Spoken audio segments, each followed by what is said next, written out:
नमस्कार। तो भाई बेवरेज मार्केट में ना एक जबरदस्त जंग छिड़ी हुई है। कैंपा कोला की एंट्री ने पूरी इंडस्ट्री में एक तहलका सा मचा दिया है।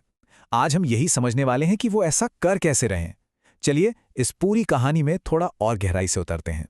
देखिए, कैंपा कोला की स्ट्रैटेजी को समझने से पहले एक बहुत ही बुनियादी सवाल से शुरू करते हैं। हम जब भी किसी कैफे या रेस्टोरेंट में जाते हैं तो हमारा ध्यान तो खाने पर होता है, लेकिन असली पैसा कहीं और बन रहा होता है। ये एक ऐसा खुला राज है जिस पर पूरी की पूरी इंडस्ट्री टिकी हुई है। और वो राज है ये नंबर 93%।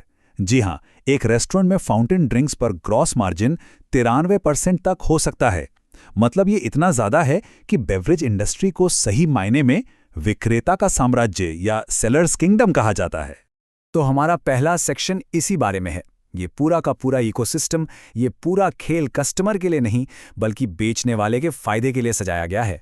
हर एक बॉटल, हर कॉम्बो मील, सब कुछ दुकानदार या रेस्टोरेंट मालिक के मार्जिन को सबसे ऊपर रखकर ही डिजाइन होता है। अब जरा इन नंबर्स को देखिए, आपको पूरी कहानी समझ में आ जाएगी। खाने की चीज़ों पर जहां एक रेस्टोरेंट को सारे खर्चे निकालकर मुश्किल से 8 से 12% का नेट प्रॉफिट मिलता है, वहीं ड्रिंक्स पर यह नेट प्रॉफिट 50% से भी ज्यादा हो सकता है। जो लेमन सोडा 100 रुपए का बिकता है, उसकी लागत 10 रुपए से भी कम होती है। और यही वजह है कि बेवरेजेस किसी भी कैफे की रीढ़ की हड्डी होते हैं।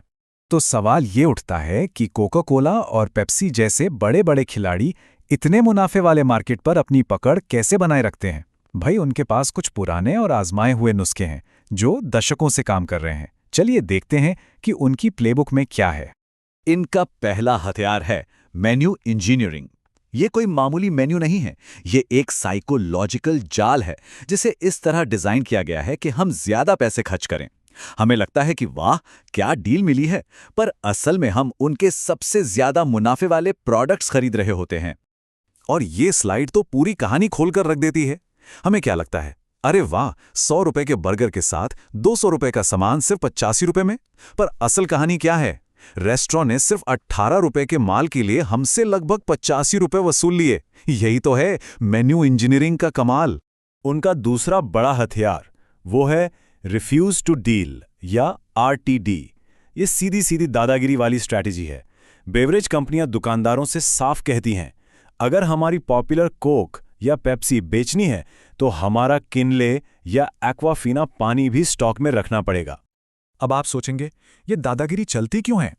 क्योंकि दुकानदार मना कर ही नहीं सकते। इस चार्ट को देखिए, सब साफ हो जाएगा। कहाँ चिप्स के पैकेट पर 16% का मार्जिन और कहाँ कोक की 2 लीटर वाली बोतल पर सीधा 26% का मार्जिन। दुकानदार की कमाई ही इन मार्जिन्स पर टिकी है।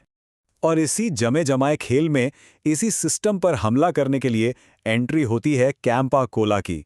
ये सिर्फ एक नया प्रोडक्ट नहीं है, ये बाजार के पुराने नियमों पर एक सीधा हमला है। और ये प्लेबुक जानी पहचानी लगती है ना? बिल्कुल, ये वही अंबानी का जियो वाला प्लेबुक है। तो कैंपा कोला की स्ट्रैटेजी इन 4 पिलर्स पर खड़ी है। वो कीमत पर लड़ रहे हैं, मुफ्त में सामान दे रहे हैं, दुकानदारों को लंबी उधारी दे रहे हैं और उन्हें मुफ्त में फ्रिज भी दे रहे हैं। ये एक ऑल आउट वॉर है, एक चौतरफा हमला।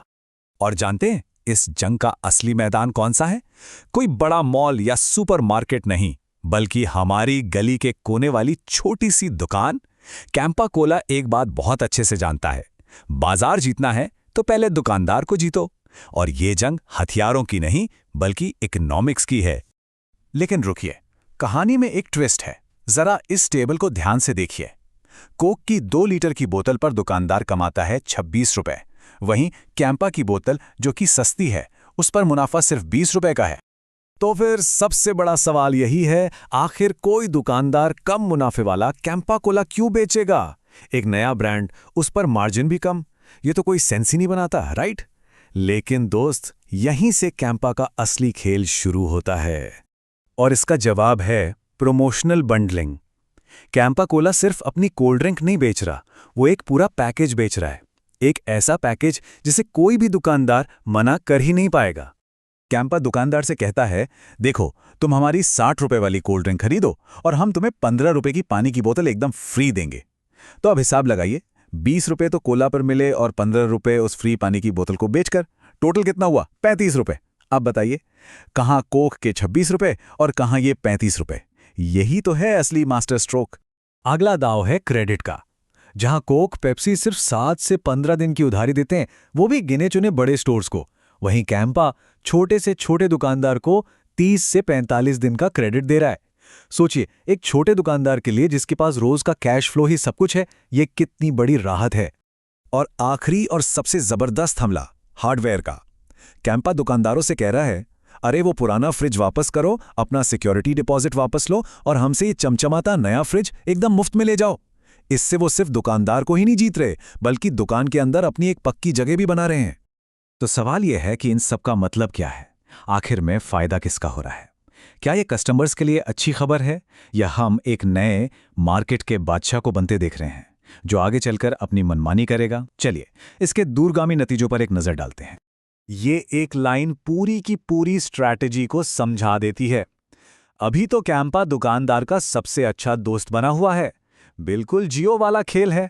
एक बार दुकानदार और फिर ग्राहक दोनों जब इन पर डिपेंडेंट हो जाएंगे, तब असली पावर इनके हाथ में होगी। ये पूरा गेम प्लान इन 3 फेज में चलता है।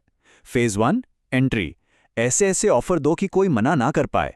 फेज 2 हैबिट बनाओ, कस्टमर को कम दाम और आसान उपलब्धता की आदत डाल दो। और फेज 3 जब सब आदी हो जाएं, तो धीरे धीरे सारे ऑफर हटाओ, दाम बढ़ाओ और अपना प्रॉफिट कमाओ। ये एक टेस्टेड और प्रूवन फॉर्मूला है। तो आखिर में सवाल यही बचता है, क्या कैंपा कोला का ये एग्रेसिव गेम हमारे लिए, मतलब कस्टमर्स के लिए फायदे का सौदा है क्योंकि दाम कम हो रहे हैं, या ये एक नई मोनोपोली की तरफ पहला कदम है जहां आगे चलकर हमारी ब्रांड लॉयल्टी की कोई कीमत नहीं होगी और हमारे पास चॉइस के नाम पर कुछ बचेगा ही नहीं? इसका जवाब खैर वो तो आने वाला वक्त ही बताएगा।